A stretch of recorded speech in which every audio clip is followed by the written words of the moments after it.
Lecture du livre du prophète Jérémie. Parole du Seigneur adressée à Jérémie. Tiens-toi à la porte de la maison du Seigneur. Et là, tu proclameras cette parole. Tu diras : Écoutez la parole du Seigneur, vous tous de Juda, vous qui entrez par ces portes, pour vous prosterner devant le Seigneur. Ainsi parle le Seigneur de l'univers, le Dieu d'Israël.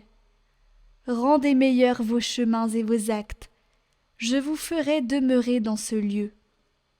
Ne faites pas confiance à des paroles de mensonge, en disant : Temple du Seigneur, c'est ici le temple du Seigneur. Si vraiment vous rendez meilleurs vos chemins et vos actes, si vraiment vous maintenez le droit entre un homme et son prochain, si vous n'opprimez pas l'immigré, l'orphelin ou la veuve, si vous ne versez pas, dans ce lieu, le sang de l'innocent, si vous ne suivez pas, pour votre malheur, d'autres dieux, alors je vous ferai demeurer dans ce lieu, dans le pays que j'ai donné à vos pères, depuis toujours et pour toujours. Mais voici, vous faites confiance à des paroles de mensonge qui ne servent à rien. Quoi ? Vous pouvez voler, tuer, commettre l'adultère, faire de faux serments, brûler de l'encens pour le dieu Baal, servir d'autres dieux que vous ne connaissez pas. Et ensuite, dans cette maison sur laquelle mon nom est invoqué, vous pouvez vous présenter devant moi en disant : Nous sommes sauvés. Et vous faites toutes ces abominations. Est-elle à vos yeux une caverne de bandits, cette maison sur laquelle mon nom est invoqué ? Pour moi, c'est ainsi que je la vois, oracle du Seigneur.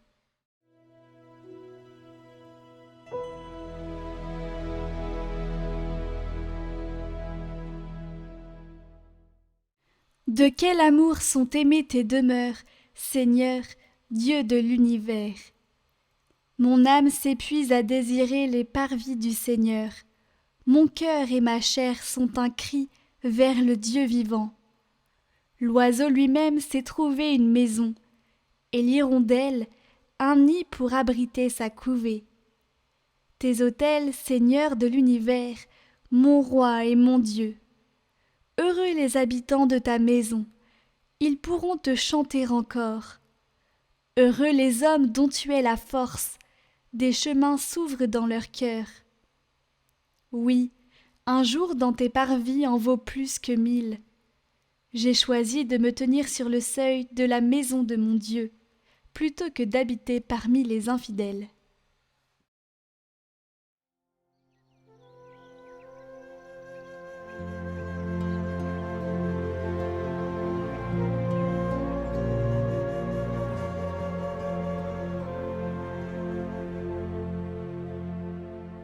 Évangile de Jésus-Christ selon saint Matthieu. En ce temps-là, Jésus proposa aux foules une autre parabole. Le royaume des cieux est comparable à un homme qui a semé du bon grain dans son champ. Or, pendant que les gens dormaient, son ennemi survint. Il sema de l'ivraie au milieu du blé, et s'en alla. Quand la tige poussa et produisit l'épi, alors l'ivraie apparut aussi. Les serviteurs du maître vinrent lui dire : « Seigneur, n'est-ce pas du bon grain que tu as semé dans ton champ ? D'où vient donc qu'il y a de l'ivraie ? » Il leur dit : « C'est un ennemi qui a fait cela. » Les serviteurs lui disent : « Veux-tu donc que nous allions l'enlever ? » Il répond : « Non, en enlevant l'ivraie, vous risquez d'arracher le blé en même temps. Laissez-les pousser ensemble jusqu'à la moisson. Et au temps de la moisson, je dirai au moissonneur : enlevez d'abord l'ivraie. Liez-la en botte pour la brûler. Quant au blé, ramassez-le pour le rentrer dans mon grenier. »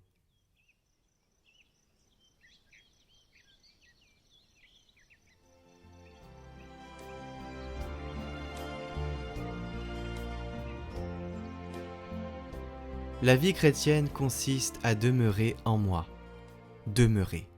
Cette demeure n'est pas une demeure passive, un endormissement dans le Seigneur. Ce serait peut-être un sommeil béatifique, mais ce n'est pas cela. Ce demeurer est un demeurer actif. Et c'est aussi un demeurer réciproque. Pourquoi ? Parce qu'il dit « demeurez en moi et moi en vous ». Il demeure également en nous, et pas seulement nous en lui. Il s'agit d'un demeurer réciproque. Dans une autre partie, il dit « Le Père et moi viendrons à lui et ferons notre demeure chez lui ». C'est un mystère, mais un mystère de la vie, un beau mystère. Ce demeurer mutuel, toujours avec l'exemple des sarments. C'est vrai, les sarments sans le cep ne peuvent rien faire parce que la sève n'arrive pas. Ils ont besoin de la sève pour grandir et porter des fruits. Mais aussi l'arbre, le cep, a besoin des sarments, parce que le fruit n'est pas attaché à l'arbre, au cep. C'est un besoin mutuel. C'est un demeurer réciproque, afin de porter du fruit.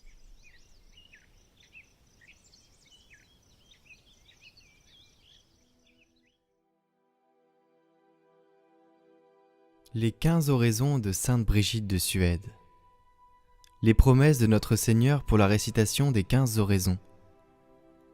Comme il y avait longtemps que Sainte Brigitte de Suède désirait savoir le nombre de coups que notre Seigneur reçut en sa passion, un jour il lui apparut et lui dit « J'ai reçu en mon corps 5480 coups. Si vous voulez les honorer par quelque vénération, vous direz 15 Notre Père, 15 Je vous salue Marie, et les 15 oraisons que je vais vous enseigner pendant un an entier. L'année étant écoulée, vous aurez salué chacune de mes plaies. Quiconque accomplira cette dévotion délivrera du purgatoire 15 âmes de sa lignée.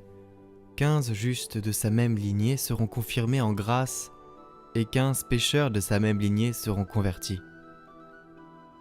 Celui qui dira ces oraisons aura les premiers degrés de perfection, et 15 jours avant sa mort, je lui donnerai mon précieux corps et mon précieux sang, afin que par ceci il soit délivré de la faim et de la soif éternelle.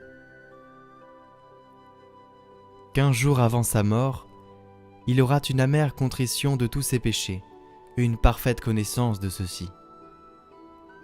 Je mettrai le signe de ma très victorieuse croix devant lui, pour son secours et sa défense contre les embûches de ses ennemis. Avant sa mort, je viendrai avec ma très chère et bien-aimée mère, et je recevrai bénignement son âme, et l'amènerai aux joies éternelles. L'ayant menée jusque-là, je lui donnerai un singulier trait à boire de la fontaine de ma déité, ce que je ne ferai point à d'autres, ne disant pas mes 15 oraisons. Celui qui dira ces 15 oraisons est assuré d'être joint au suprême cœur des anges, et quiconque les enseignera à un autre, sa joie et son mérite ne manqueront jamais, mais seront stables et dureront à perpétuité. Seigneur Dieu, vous avez conduit Sainte Brigitte de Suède par divers chemins de vie, et vous lui avez enseigné de façon admirable la sagesse de la croix par la contemplation de la passion de votre Fils. Accordez à chacun de nous, quel que soit son état de vie, de savoir vous chercher en toutes choses, par Jésus-Christ, votre Fils, notre Seigneur. Ainsi soit-il. Sainte Brigitte de Suède, priez pour nous.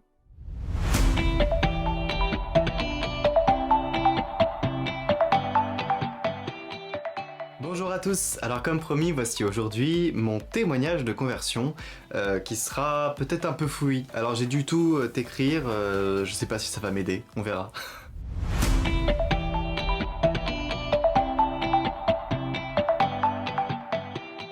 Donc je suis Julien Daudement, j'ai 26 ans et je suis étudiant en commerce international. Je suis d'une famille catholique, recommençante en quelque sorte, donc j'ai toujours été un peu plongé depuis mon enfance dans le catholicisme et j'ai vu aussi mes parents évoluer vers une spiritualité un peu plus développée.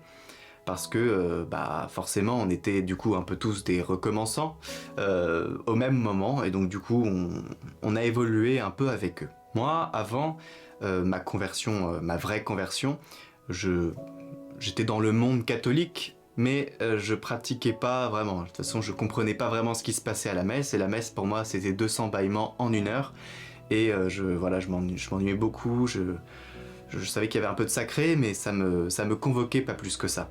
Et un jour, alors je devais partir en Thaïlande pendant 1 an, et j'étais assez stressé, et mes parents, enfin ma mère spécifiquement, voulait vraiment qu'on aille à Paray-le-Monial pendant 1 semaine. Alors on a fait un super voyage, et puis juste après, c'était l'étape Paray, et je voulais pas y aller. Pas du tout, moi je voulais aller m'éclater avec mes cousins avant de plus les revoir pendant 1 an. Et puis voilà, je voulais pas du tout y aller, j'ai fait beaucoup de résistance. On arrive là-bas, et bien évidemment, il pleuvait. Je me suis dit, et en plus, il fait pas beau. Paray-le-Monial, c'est une cité, c'est la cité du Sacré-Cœur de Jésus, je pense que vous avez dû le voir, on en a parlé. C'est assez joli, donc voilà, je me dis, bon bah, le beau temps revenait vite. Je me suis dit, ok, on va essayer. J'arrive dans une tente avec des jeunes de mon âge. Alors moi j'avais à peu près 17 ans, mais j'étais plus vers les 18. Et je vois qu'ils commencent à se mettre par terre. Vous savez, ils font des espèces de chorégraphies. Je me dis, oh là, c'est pas du tout mon monde. Donc pendant toute cette semaine, en fait, je me suis un peu retiré vers le fond. Et j'ai trouvé des amis qui étaient un peu dans mon mood, c'est-à-dire pas très intégrés à tout ça, mais en même temps on était content d'être là, et puis on profitait, et puis on s'éclipsait quand on avait envie, voilà, donc on n'était pas vraiment dedans, mais quand même moi j'étais quand même attiré par la messe, là-bas. Parce que la messe là-bas, c'est tout de suite une liturgie où tout le monde chante, il y a de la vie, il y a beaucoup de personnes qui jouent des instruments, donc ça fait toute une dimension nouvelle. Il y a beaucoup de prêtres, il y a à peu près 5000 personnes dans la tente principale pour la messe qui est chaque jour. C'est des belles messes, des belles liturgies, et j'étais saisi à chaque fois, j'étais là, mais c'est trop bien quoi, là on vit la messe. Moi j'avais cette image de l'église poussiéreuse, de ma paroisse, et j'étais vraiment cloisonné à ça, c'est-à-dire que je pensais que l'église c'était que ça, et que voilà, on pouvait pas trop changer, et que ça allait être tout le temps comme ça. À Paray-le-Monial, j'ai vu qu'en fait, bah non, c'était pas tout le temps comme ça, et que ça pouvait aussi être super bien, super kiffant même. Donc la semaine passe, j'ai fait des rencontres avec des gens que j'appréciais vraiment, je trouvais qu'il y avait une belle fraternité, c'est très coloré, tout le monde est gentil, on vit une vraie fraternité là-bas, c'est assez impressionnant. Mais voilà, sans plus, et à la fin, vraiment, il y avait quelque chose qui me pesait un peu dans le cœur, que je voulais me confesser, parce qu'on nous appelle toute la semaine à se confesser, et moi j'étais un peu en résistance, et au bout d'un moment, je me suis dit, je vais essayer d'y aller quand même, parce que ça me pèse un peu le cœur. Et pendant la veillée miséricorde, donc j'étais encore avec les jeunes, mais on allait quand même. On allait quand même dans quelques événements. Et pendant la veillée miséricorde, c'était très beau, c'était dans la basilique, il y avait des bougies, on était bien accompagnés quand même. Et donc il y avait l'adoration du Saint-Sacrement, je me mets à genoux, je prie, et là j'ai comme une image qui vient dans mon esprit, le Seigneur qui tend ses bras comme ça, et moi, je me dis c'est bizarre ce que je vois là. C'est comme si c'était pas moi qui décidais ce qui se passait dans mon imaginaire. Parce que certes, je fermais les yeux, mais c'était assez étrange de réalisme et de chaleur, vous voyez, d'amour. Et voilà, je me retrouve dans les bras du Seigneur, et puis je suis un peu saisi et je ressens beaucoup de choses. Et puis par la suite, je vois la Vierge Marie qui me tend une main comme si elle me disait « Allez, viens maintenant ». Mais une main très douce. Alors elle m'a pas fait de câlin, mais elle m'a tendu une main. Et moi j'avais un peu ce dilemme, j'étais plus tourné vers la Vierge Marie, et je trouvais que c'était plus cool, Marie, plus, vous voyez, plus tendre, plus accessible en quelque sorte que le Père et le Fils, où je comprenais pas très bien le lien entre les trois personnes. Je découvre au fur et à mesure, hein. Et donc là, Marie, un peu distante, ça m'a un peu turlupiné, mais bon, elle m'invitait à la confession. Donc j'ai été me confesser, bien rassuré, j'ai tout déposé, et je suis sorti comme un petit nuage dans la prairie. J'étais tout content, j'étais là, enfin débarrassé de mon petit fardeau là. Et enfin c'était un gros fardeau pour moi. Et je me disais, ça y est, je suis libre enfin. Et voilà, j'avais le cœur en joie, j'étais changé, j'étais tout content, tout léger, mais vraiment, je pouvais sauter très très haut, j'avais l'impression. Et par la suite, je me suis rendu compte que l'image que j'avais vue dans ma tête, c'était l'icône que je vous affiche maintenant à l'écran. Ce cœur miséricordieux, c'est une icône de Paray-le-Monial. Et je le savais pas, et pour moi je l'avais jamais vu. Et vraiment cette icône, c'est vraiment le Jésus que j'ai vu dans ma tête quand il y a eu cette expérience. Donc voilà, j'avais découvert une liturgie spectaculaire, qui n'était pas spectaculaire en quelque sorte, parce que c'est pas du spectacle. Mais vous voyez ce que je veux dire, c'était vraiment très vivant. Et c'était la joie, tout le monde chantait, c'était la vie quoi, on y allait. C'était pas la louange, on chante comme ça, louange à toi au Christ. Non, c'est louange à toi au Christ. On est tous dans la joie, dans l'allégresse, quoi. Donc je repars toujours avec cette image de l'église poussiéreuse, parce que je sais que de toute façon, ça changera pas dans ma paroisse, ça changera pas dans mon diocèse. Tout est poussiéreux, et puis tout est plan-plan, et je sais que ce sera comme ça. D'ailleurs, j'y retourne, et c'est ce qui se passe. Je me dis, la messe, c'est bien gentil, mais voilà. Mais le Seigneur n'en avait pas fini avec moi. Puisque l'année d'après, après la Thaïlande, l'été, je me retrouve à Paray-le-Monial avec ma famille. Donc c'était une session assez différente et j'ai pas vécu les mêmes choses. Mais en repartant de là, dans la voiture, alors j'écoutais les chants de l'Emmanuel et on m'a dit que j'avais eu, parce que j'ai raconté à des communautaires, ils m'ont dit ça s'appelle une effusion de l'Esprit Saint. Alors pour moi c'était plus une vision. Mais voilà, je suis dans la voiture, j'écoute, je crois, bénis le Seigneur ô mon âme. Vraiment, j'ai ressenti comme une jubilation intérieure, alors c'est très compliqué d'expliquer ça. Et j'étais vraiment très heureux. Et donc la musique me vient une vision, parce que c'est pas une image, c'est une vision. Voilà que je me retrouve dans une allée avec plein d'arbres, plein d'églises à droite à gauche, des belles églises comme on les imagine vraiment. Et moi, alors vraiment, je me prenais plein de vent dans la tronche. Mais alors, des rafales, je sais pas si vous avez déjà été au Futuroscope, mais vous avez une attraction 4D où on vous envoie de l'eau, on vous envoie de l'air, parce qu'à un moment donné, la personne dans le cinéma 4D sort la tête du wagon dans un train qui roule à toute vitesse et on se reçoit plein d'air, et c'était exactement pareil. Je me recevais plein d'air dans la tronche, vraiment. C'était assez impressionnant, et j'avais la fenêtre fermée dans la voiture, je précise. Et donc voilà, je me retrouve là, et puis j'étais content, vraiment c'était très agréable, et puis à droite, à gauche, je vois des églises, j'avance à toute vitesse, et là j'arrive à une église majestueuse, rayonnante, mais vraiment une église rayonnante, entendez bien ça. Et comme on s'imagine avec deux belles tours, et puis l'église rayonnante, et là je suis en pamoison devant ça, et je fais waouh. Et là une voix qui me dit, ce n'est pas l'église qui est poussiéreuse, c'est les hommes. Et là moi je me dis, mais oui. Et donc tout ça, ça retombe, je sors de mon effusion, de cette vision, et je me dis, mais en fait c'est ça, c'est les hommes qui sont poussiéreux, c'est pas l'église. L'église elle est rayonnante, l'église c'est Dieu, c'est le Christ, vous voyez, c'est pas les hommes. C'est pour ça que je vous ai dit dans les vidéos dernièrement que l'église c'est l'église du Christ, c'est pas l'église des hommes. L'église est rayonnante, l'église est sainte, voilà, on peut pas se détourner de ça, c'est l'église. Alors maintenant, quand on m'a dit parce qu'on me disait forcément, moi je parlais des messes en disant les messes c'est pas très bien, on les vit pas vraiment, voilà. Il me disait oui mais tu vas pas à la messe pour les autres, tu vas à la messe pour le Seigneur. Ok, mais attention, parce que moi ça m'a toujours dérangé qu'on me dise ça, je sais pas pourquoi, j'ai comme une petite cloche qui sonne dans mon cœur en me disant c'est pas très juste. Pourquoi? Parce que quand on va dans un resto pour manger, la cuisine est super bonne, mais le service il est poussiéreux, il est nul. Bon, il y a toujours un truc qui va pas quand même si la bouffe elle est bien. Bon, on sait que l'église n'est pas poussiéreuse, c'est les hommes, mais que ça soit par le cléricalisme dénoncé par le pape François d'ailleurs, les piliers de la paroisse qui prennent le pouvoir, qui se renouvellent jamais, qui sont même parfois agressifs, la liturgie quand elle est molle, qu'une personne elle s'accapare la liturgie et qu'elle n'invite pas à la prière, parce que peut-être qu'elle n'a pas prié l'Esprit Saint. Et à Paray-le-Monial, j'ai découvert une manière de vivre la messe qui devait être présent pour moi partout, dans chaque paroisse. Parce que la fraternité, le bonheur de célébrer ensemble, de louer, de prier, c'était complètement différent de ce que je connaissais. Et c'est à Paray que j'ai découvert la messe.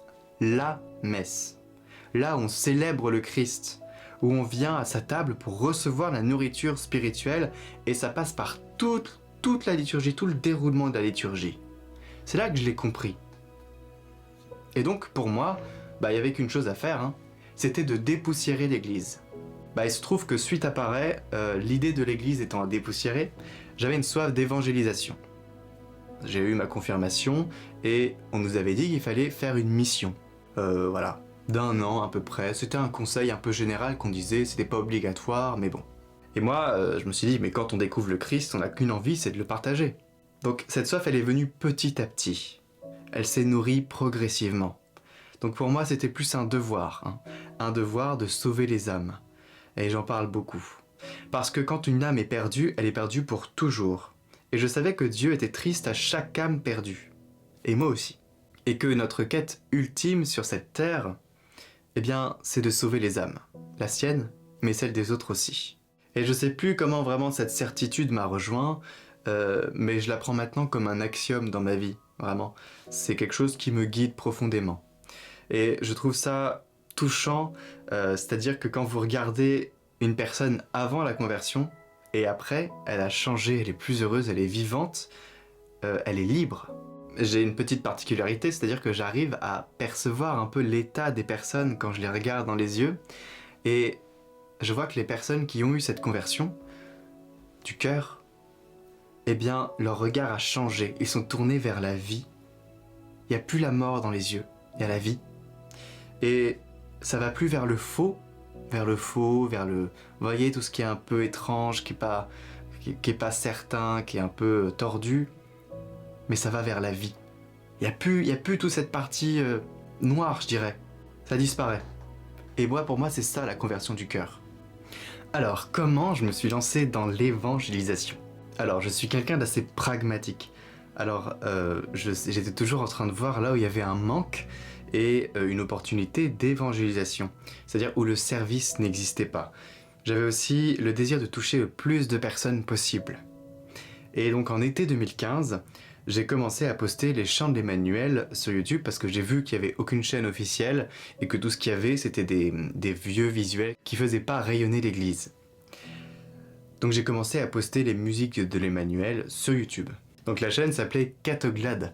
Donc comme la chaîne aujourd'hui, vous allez voir, l'histoire n'est pas finie.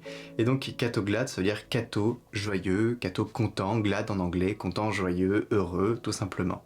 Au fur et à mesure du temps, Catoglade est devenue la chaîne officielle Il est vivant d'Emmanuel Musique. Donc ça a changé de nom, ça s'est appelé Il est vivant. Et donc je vous passe un peu les détails parce que c'est une histoire assez compliquée qui finit pas très bien. Mais voilà, donc en parallèle, moi j'avais fait une mission. Donc on nous avait dit de faire une mission pour la confirmation, juste après la confirmation. Donc moi, ce que j'avais vu, c'était qu'il y avait un besoin, l'évangélisation par les livres, c'est quand même quelque chose qu'on a tendance à oublier, mais quand on lit un livre qui nous parle de Dieu, on a tendance à plus entrer dedans et plus percevoir une partie de la spiritualité. Et donc voilà, je trouve que c'était assez important de communiquer avec l'évangélisation à travers ça. Et donc j'ai demandé à la librairie de l'Emmanuel de faire un dépôt-vente, c'est-à-dire que en fait, moi tout seul, ma propre petite personne, j'étais à la paroisse et j'avais un étalage de livres grâce à la communauté de l'Emmanuel, la librairie qui m'a fait confiance. Donc j'avais quand même à peu près 2000 € de livres à chaque fois. Et puis je commandais, je renvoyais. Tout ce que j'encaissais, il y avait 5% pour la paroisse. Et puis le reste, c'était le prix des livres. Donc voilà, c'était un don total pendant 1 an. J'ai fait ça à la sortie des messes et il y a eu beaucoup d'attaques, mais au final c'était une mission qui était super parce que tout le monde était heureux de savoir qu'il y avait un étalage. Alors ils achetaient les cadeaux pour Noël, pour les communions, voilà, pour tout ça il y avait tout. Il y avait des livres, des CD, des DVD, des petits objets religieux, des petits chapelets, voilà. C'était vraiment un petit étalage pour vraiment évangéliser. Et donc moi, suite au fait que je n'avais plus de mission dans Emmanuel Musique, j'ai créé un nouveau concept parce que en fait, je m'ennuyais et je voulais absolument continuer cette mission d'évangélisation. Je me retrouvais avec plus rien. J'étais là, c'était pas mon objectif à la base, mais bon, ça s'est passé comme ça. Catoglade a suivi une maturation, j'appelle ça, qui est passée des chants, tout simplement, au pack prière. Voilà. avec la parole du jour. Parce que je pense que c'est important de méditer la parole, de l'entendre et de la méditer en son cœur. Alors moi, je voulais toujours, on pouvait la lire, il y a plein d'applications pour ça, mais je voulais l'écouter. Je voulais m'allonger sur mon lit, fermer les yeux et mettre play et écouter la parole. Et ben ça n'existait pas. Donc, je l'ai créé avec Éléonore, que j'ai rencontrée à Paray-le-Monial. Donc on a décidé de créer Catoglade, la chaîne YouTube Parole et Évangile chaque jour. Donc le service proposait la parole, le psaume, l'évangile, le commentaire, louange, prière, méditation et quelquefois des parcours aussi. Et voilà, petit à petit, l'audience a commencé à grandir, et nous on était là, c'est possible de grandir autant. Et puis là, on espère carrément toucher tout le monde sur Terre. Et donc un fait intéressant, j'étais à Paray-le-Monial, encore une fois, avec une session particulière, et puis il nous a été donné l'occasion de faire un baptême de l'esprit, ou je sais plus trop comment ça s'appelle, mais en gros on a des frères qui prient pour nous, et on demande l'invocation, on invoque l'Esprit Saint.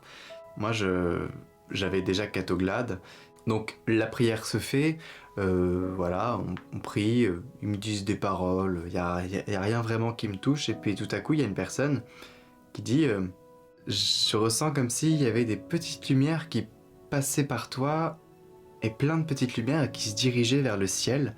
Et elle dit c'est comme des intentions, vraiment plein de lumières qui montent vers le ciel et qui s'élèvent et ça passe par toi. Moi j'étais un peu saisi parce que pour moi ça a tout de suite fait tilt. C'est les intentions de prière qu'il y avait beaucoup sous les vidéos, des personnes qui confiaient des choses et puis quand j'ai vu que je permettais à ces petites lumières de monter au ciel, ces petites intentions, ces petites demandes de monter au ciel, et que ça arrive là sur les marches des cieux pour que le Père puisse voir ses intentions et puis je sais pas, prier pour elles ou les exaucer, j'étais assez saisi et je me suis dit c'est un honneur, c'est merveilleux de pouvoir permettre ça. Et donc depuis j'ai essayé de faire en place la prière tous les dimanches pour les intentions de prière. Donc vous l'avez à la fin de toutes les vidéos du dimanche. Vous avez une prière pour prier des intentions de la semaine, toutes les intentions qui ont été postées en commentaire. Voilà. Donc ça c'est une petite anecdote que j'avais jamais partagée je crois sur Catoglade, mais sachez que vos prières sont bien prises en compte parce que l'Esprit Saint a parlé à travers cette femme et il a confirmé que les intentions que vous mettez sur Catoglade vont au ciel. Et donc pour conclure, je voudrais parler un peu de la miséricorde. Mon cœur est débordant d'amour pour les hommes et pour toi en particulier. Alors cette parole fait résonance avec le début de ma conversion, du cœur, et là où j'en suis aujourd'hui. Et je voudrais partager cette parole, extrait d'un enseignement sur l'évangile avec Marie-Madeleine, dont c'était la fête hier, et je vais synthétiser. Marie-Madeleine réalise que Jésus peut la libérer. Alors malgré toutes les difficultés, elle se lance par un geste humble, laver les pieds. Laver les pieds du Christ de ses larmes. Le Christ annonce alors que ses péchés sont pardonnés. Libérée, Marie-Madeleine, devenue légère et rayonnante du pardon, est désireuse de suivre le Christ et d'aider les disciples. Car ils vont proclamer le royaume des cieux, ils vont évangéliser. En effet, lorsqu'on a rencontré le Christ, comment garder pour nous cette nouvelle incroyable du salut et de l'amour ? C'est pas possible, Ceux qui le font pas, je sais pas comment ils font. Donc vous voyez, quand vous allez vous confesser, en fait ça ouvre vos cœurs à tout le reste. Mais c'est la première étape que vous devez poser. Quand le Seigneur frappe à la porte, en réalité il nous invite à nous confesser.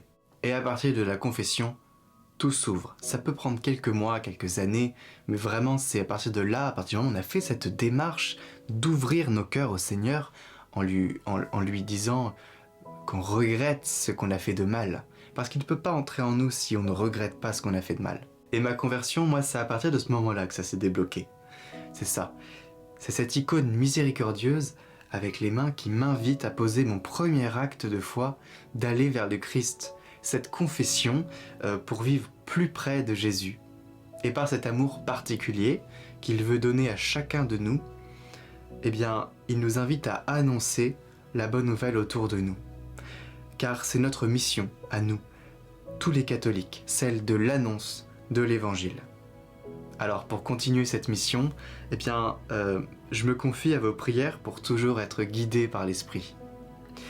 Parce que cette mission d'évangélisation demande beaucoup de discernement, de justesse, et voilà, je vous invite à prier pour la mission, à prier pour moi, pour cette mission, et je vous invite, vous aussi, à prier les uns pour les autres, pour que vous puissiez avoir ce déblocage du cœur qui vous permette non seulement d'être sauvés, mais aussi de sauver les âmes.